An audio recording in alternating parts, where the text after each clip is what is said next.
देखिए, मैं आज बता रही हूँ आप लोगों को कि चतुर्भुज किसे कहते हैं, आयत किसे कहते हैं, आयत का परिमाप और आयत का क्षेत्रफल, इतना बता रही हूँ। तो सबसे पहले आप लोग जान जाइए कि चतुर्भुज किसे कहते हैं।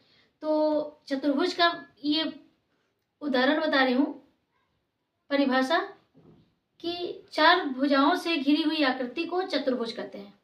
जो चार भुजा से घिरा हुआ हो, चार भुजा हो, जिसका चार कोना हो, वो चतुर्भुज होता है। जैसे यहाँ दिया है, देखिए 3 वो आकृति दिया हुआ है जो चार भुजा है सब में, तो चार भुजाओं से घिरी हुई आकृति को चतुर्भुज कहते हैं। आयत किसे कहते हैं, यानी आयत उसे कहते हैं ऐसी चतुर्भुज जिसका आमने सामने का भुजा बराबर हो, आमने सामने की भुजा बराबर हो तथा प्रत्येक कोण 90 डिग्री का हो, उसे आयत कहते हैं। देखिए, ऐसा चतुर्भुज जिसके आमने सामने का भुजा बराबर हो तथा चारों कोण 90 डिग्री का हो। तो यहाँ पर देख लीजिए, ये आयत बना हुआ है। ये देखिए, ये ऊपर ये चार भुजाओं से घिरा हुआ है, लेकिन आमने सामने का भुजा ऊपर 6 है तो नीचे 6 सेंटीमीटर है। इस साइड में 2 सेंटीमीटर है तो उस साइड में भी 2 सेंटीमीटर है। और चार को कोण है, यानी 4 कोण है। यहाँ पे 4 कोण पर 4 को कोण बनेगा, चारों कोण 90 डिग्री का होगा। 90 डिग्री से ना कम होगा ना अधिक होगा, ठीक है। तो ये आयत होगा। तो यहाँ पर पूछा क्या है, आयत का क्षेत्रफल और आयत का परिमाप पूछ रहा है। तो आयत का क्षेत्रफल का फार्मूला अगर याद है तो फार्मूला लिख लीजिए।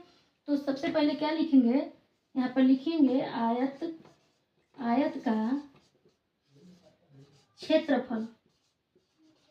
आयत का क्षेत्रफल अगर निकालना है तो आयत का क्षेत्रफल का फार्मूला लिख लीजिए। तो आयत का क्षेत्रफल का फार्मूला होता है लंबाई गुणे चौड़ाई। लंबाई गुणे चौड़ाई। लंबाई देखिए कितना है, 6 सेंटीमीटर है तो 6 रखिए, गुणा के चिन्ह है तो गुणा कर रखिए। 2 सेंटीमीटर चौड़ाई है तो 2 यहाँ पर रख दीजिए, यानी 6 दूनी 12 सेंटीमीटर। ए स्क्वायर, ये क्षेत्रफल में स्क्वायर रखा जाता है, ठीक है। ये आयत का क्षेत्रफल निकल गया। अब आयत का परिमाप पूछ रहा है तो आयत के परिमाप का फार्मूला लिख दीजिए। तो यहाँ पर लिखेंगे आयत का परिमाप। परिमाप यानी उसका पूरा माप करना, उसका परिमाप में चारों किनारों का माप, ठीक है। तो इसका फार्मूला होगा 2 ब्रैकेट में लंबाई प्लस चौड़ाई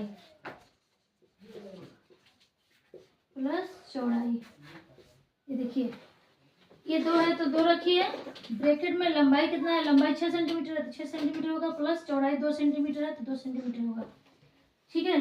तो ये सेंटीमीटर में नहीं रखा जाएगा।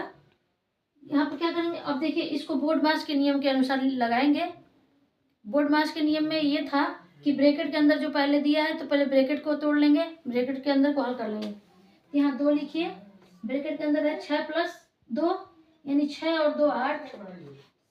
अब यहाँ पर 2 और ब्रैकेट के बीच में कोई चिन्ह नहीं है तो वहाँ पर गुणा का चिन्ह लग जाएगा, और 8 है तो 8 होगा। 8 दूनी 16 सेंटीमीटर, ये आंसर आया। आयत का परिमाप ये निकला है और आयत का क्षेत्रफल निकला है 12 सेंटीमीटर स्क्वायर और आयत का परिमाप निकला है 16 सेंटीमीटर।